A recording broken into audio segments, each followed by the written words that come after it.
छत्तीसगढ़ के नेता प्रतिपक्ष डॉक्टर चरणदास महंत द्वारा दिए गए बयान पर प्रदेश के उप मुख्यमंत्री अरुण साव ने कहा कि राजनीति में लोकतंत्र में हिंसा का कोई स्थान नहीं है। उप मुख्यमंत्री अरुण साव ने मीडिया से चर्चा करते हुए कहा कि 14 जुलाई 28 जुलाई तक विधानसभा का वर्षाकालीन सत्र निर्धारित हुआ है। निश्चित रूप से विधानसभा का ये सत्र बहुत ही उपयोगी होगा। विधानसभा सत्र को लेकर सरकार की अपनी पूरी तैयारियां हैं। जहां तक नेता प्रतिपक्ष के बयान की बात है तो राजनीति में लोकतंत्र में हिंसा का कोई स्थान नहीं है। वे इतने सीनियर नेता है, ऐसे शब्दों का इस्तेमाल नहीं होना चाहिए। डिप्टी सीएम अरुण साव ने आपातकाल को लेकर कहा कि आपातकाल की सच्चाई देश की जनता के सामने आनी चाहिए।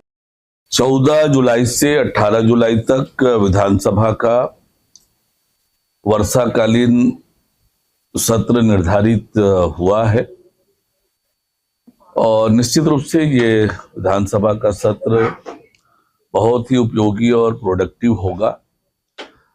सरकार की अपनी पूरी तैयारी है विधानसभा सत्र को लेकर। जहां तक नेता प्रतिपक्ष के बयान की बात आपने कही, राजनीति में लोकतंत्र में हिंसा का कोई स्थान नहीं है। इतने सीनियर नेता हैं, ऐसे शब्दों का इस्तेमाल निश्चित रूप से आपातकाल इस देश के लोकतंत्र पर बड़ा आघात था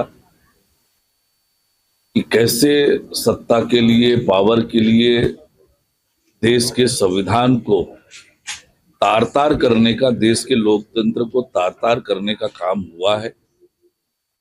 दोबारा कोई ऐसी हिमाकत ना कर सके, इस बात को ध्यान में रखकर आपातकाल की सारी बातें जनता के बीच में आनी चाहिए कि कैसे कांग्रेस पार्टी ने सत्ता के मद में देश के लोकतंत्र को गिरवी रखने का काम किया, देश के निर्दोष लोगों को जेल में ठूसने का काम किया, कैसे मीडिया के साथ अन्याय किया और देश में एक तरह से अराजकता लाने का काम कांग्रेस ने